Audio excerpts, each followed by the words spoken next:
Hello.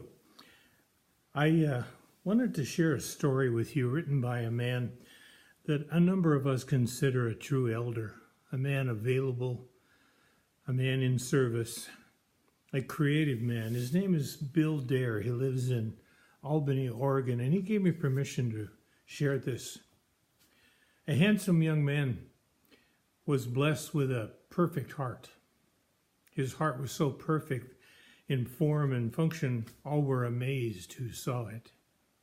The young man grew so proud of his perfect heart, he showed it to everyone he met. On a journey one day, he showed it to an old man who marveled at its perfection, but didn't see much beauty in it. The young man asked to see the old man's heart to better understand the difference. The old man showed the young man his powerfully beating heart, but it was a mass of misshapen pieces and patches. There were many different shades and shapes comprising the old man's heart. The old man shared with the young man how he too had once had a perfect heart, but met another whose heart was missing love. He gave them a piece of love from his heart in exchange for a piece of loneliness. The patch grew strong. While his heart was no longer perfect, the heart beat with even more love than before. The old man said this was true when exchanging happiness for sadness, gladness for grief, healing for pain, joy for anger, forgiveness for shame, and so on. He explained how with each exchange his heart grew even stronger in whatever he shared.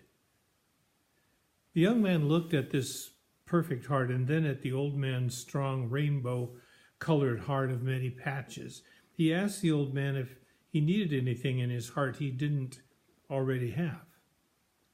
The old man smiled and thanked the young man for asking, and then he indicated his heart pained him slightly in one spot, and a bit of youthful pride might be a good trade. So the old man took yet another piece of his heart and exchanged it with a piece from the young man's heart. And when the young man received the piece of pain from the old man's heart, he hardly felt a twinge. His heart beat ever stronger and began healing the patch immediately. As his wound healed, the young man realized the power of the old man's love growing in his heart, and his pride began to fade. The young man slowly began to understand the difference between what he had thought beauty was and the true beauty he had received. He thanked the old man as they parted. The old man seemed to stand a bit taller and walked away with a livelier step. As the old man turned to wave a farewell from the hilltop, the young man felt his heart surge with renewed strength and joy. The young man turned and continued his journey. He now knew what he must do.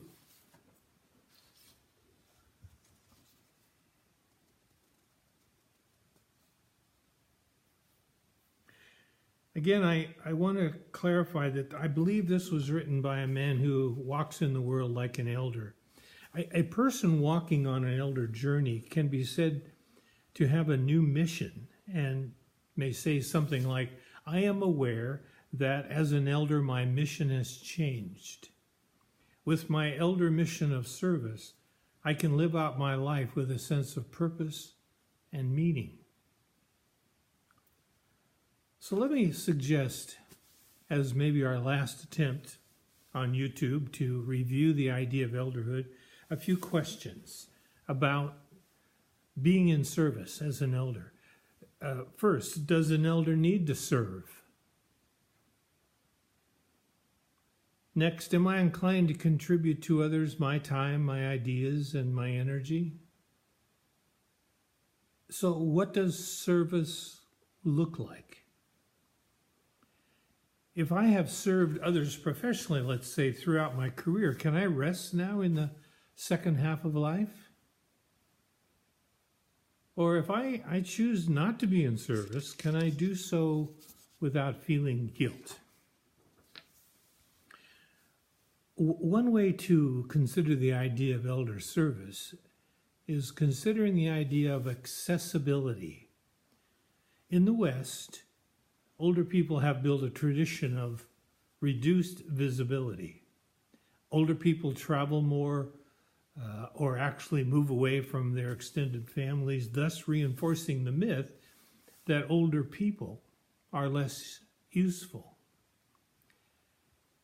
I think genuine wisdom is attributed to those with the capacity to exhibit compassion and to develop intimate, insightful, and empathetic relationships. Building relationships, therefore, requires regular exposure to those with whom we relate. Elders needn't do anything while remaining within reach, but they must remain within reach. Wisdom doesn't exist if it's not shared. Remember, elderhood is wisdom in action.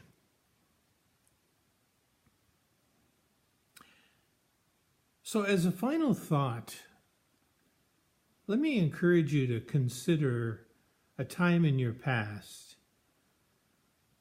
when you were with family or friends or colleagues where you spoke in response to their encouragement.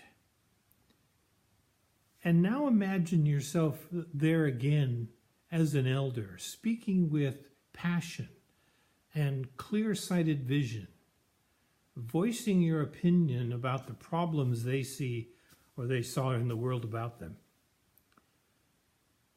So to be more specific, think of an issue about which you have opinions.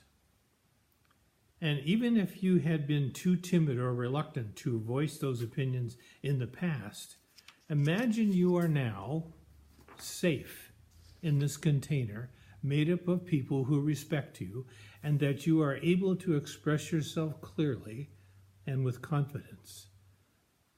I believe these are the feelings of an elder as the world calls upon him or her to serve.